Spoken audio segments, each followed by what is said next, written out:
Okay, in this video we're going to fit some new basin taps to a sink.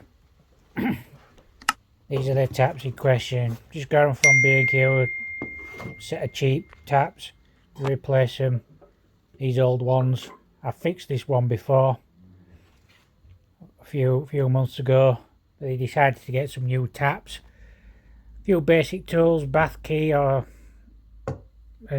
and spanners, adjustable spanners just in case I need them, as well as a screwdriver to turn the isolators off, which are just underneath here. These are flexi tap connectors with isolators on. Usually you'll find an isolator on the hot and cold of the sink or bath. Just a quarter turn, so the head of the screw in the isolator is horizontal, so it crosses the pipe. Do the same at the other side as well. Now we need to do is remove the tap connector nut there.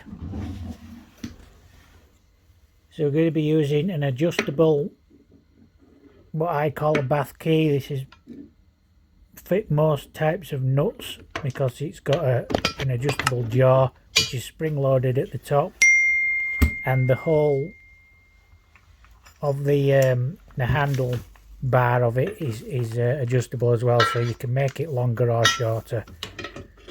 So you make sure you've got it the right way, remembering lefty loosey, righty tighty. What you need to do is crack the nut off. This one isn't overly tight. I'm surprised they haven't had any problems with this actually, because it's not that tight. It's just slipped off a bit there. That's the spanner, but I've got my hand up there. It's all hand tight, this, pretty much, so I've got my fingers in there. I'm just loosening it. A bit of water will come out probably. The next nut you need to get to is what's holding the tap on. Now these are plastic nuts that are holding the taps on. This is what I use the blue bath key for.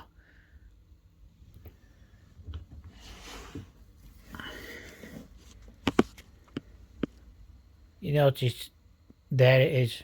That's a plastic nut, like I've just said. They do come in brass as well. The brass ones are really much better than the plastic ones, but hey ho, that's the way it goes with taps. These are a cheap set of taps that I'm putting on. They're probably a bit same. So like I say, we're using the blue bath key for this. You noticed it's kind of hooked at the end like that. That's so it'll fit around the actual threads of the inlet of the tap there. Once we get into position, we'll be able to get the spanner up there. Holding the camera at the same time, by the way, so this is not as easy as it looks doing this one-handed. And again, all we need to do is crack the nut off. If you can, just hold the tap at the top with your other hand. Like I said, I'm holding the camera at the same time. And once you've done that and loosened it all, it'll just come off. If you get your fingers up there, you can just loosen the nut off and it'll just slide off quite easily. Now some older taps have putty and paint on and all sorts, so it can be a lot more difficult. So this next one, this one's really loose, so I've loosened it from the top. I haven't even put the spanner on underneath this one, so I'm going to put my hand underneath and hold the nut, and then I'm going to loosen it. And when you watch the tap now, it'll go around like that. It's hit the wall and I'm just loosening it off there. And it'll just come out straight away with that.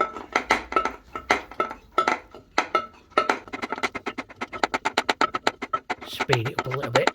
There we go, nearly done. There you go, tap off. Using some antibacterial wipes. These are multi-purpose wipes. Just going to clean off the areas. This will remove any dirt, debris. There they are, the big wipes. Quite expensive these days, but you know, you do need them.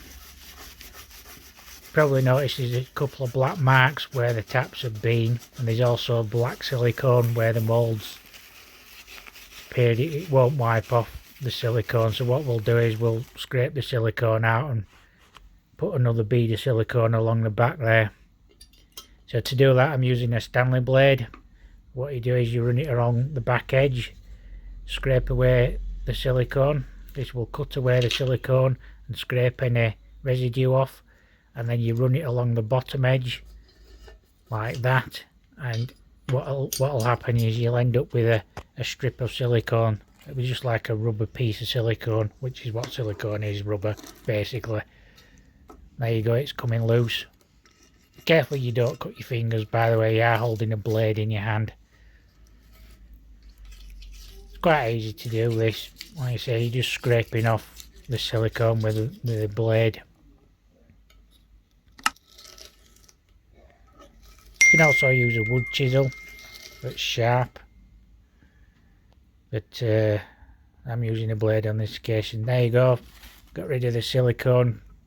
It's there in the sink. Just give it another wipe with the antibacterial wipe. Make sure we've got rid of any bits and pieces that might be left behind. These wipes are pretty good at removing silicone residue. Now you probably notice them black marks around the sink hole where the taps have been as well. We're gonna get rid of them in a minute. Now it leaves behind some of the fluid that's on the wipes, so you just wipe it off with a bit of toilet roll. Toilet roll really soaks up any wetness that's been left behind, because you need the silicone to stick. It won't stick unless you remove it. So we're going to get rid of them black marks now. There and there. Going to use the Stanley blade again. And just going to scrape away at the black marks. There you go, moves them quite easily.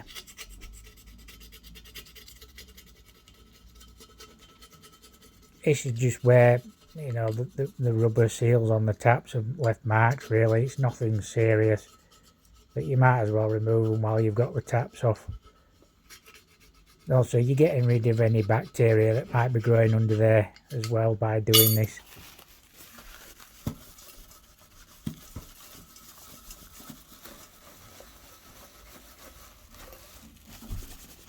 There we go, wiping it with a wipe again, gets rid of any residue.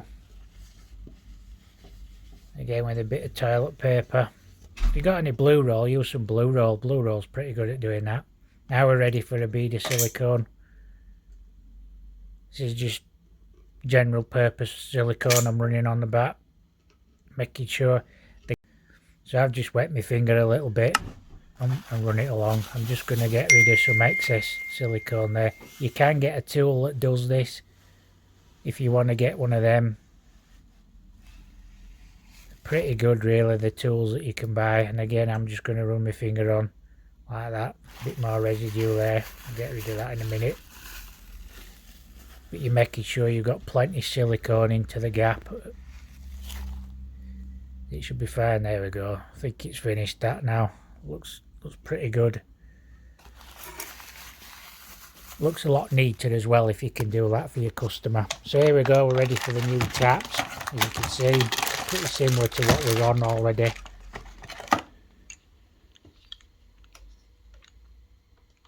So that's the blue one, that's cold obviously. And this is the hot tap. It's colour coded. You probably already knew that anyway. It's not rocket science really, is it? Now in this case the hot tap will be going on the left and the cold will be going on the right.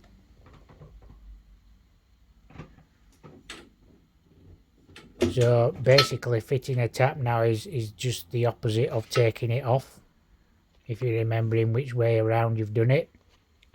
So you get your tap, start with a cold one, slots in the hole, and then what you need to do is obviously remove the nut on the tap and making sure that you've got the rubber washer at the top of the tap there, because that's what will seal any water that's running down. Now when I fitted these, I did put some silicone as well, because of it having a plastic nut underneath. The silicone will help hold the tap in place, and it will also help seal it, just in case any water does decide to run down there from the sink. So you can see I've already put the nut on, wound it on hand tight, and the next thing to do is get the blue bath key again and just give it a good nip up. And hold the tap at the top while you're doing this. Make sure it's in the correct place so it doesn't twist around while you're doing it. Now, I've already done this because I needed to put the camera down, and it's nice and solid. So the next thing you do is put the tap connector on. Again, using your fingers, wind it on hand tight, because you don't want to strip any threads. You don't want to do any damage to the new taps. So you can see my hands going quite freely. I'm putting it on hand tight, and then using the adjustable bath wrench, and then you're ready for the next tap. And it's just the same principle, making sure that the black rubber seal is at the top. Line it up best you can. Get your black nut or whatever nut has come with the tap, wind it on hand tight, and then nip it up with your bath spanner. Now there you go, already done it. So all we need to do is connect the tap connector. There you can see at the other side, I've done the other one, like I said, so that's ready to go in a minute. So we'll get this one connected up now as well. Like I say, using the bath spanner there just to tighten up the nuts if you need to. And once you've done that, turn your water back on.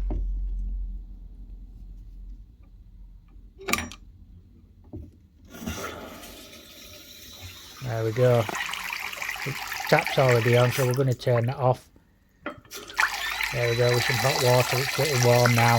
So we've put them out right way around on this occasion. I thought to go on the other side, by the way, because the tap's a quarter turn tap, so the tap's turning the wrong way on that one. And then we're going to turn the cold on as well. And you need to check for leaks as well once you've done this. Otherwise, you get called back by your customer. You can see the pipe gets the pressure in when you turn it on. There's a lot of pressure on this one. There you go. The cold's always got more pressure than the hot, because it doesn't have to go through the boiler. But there you go. There's your taps done. Not a bad job if I do say so myself. So okay guys, thanks for watching. Don't forget to like and subscribe to the channel.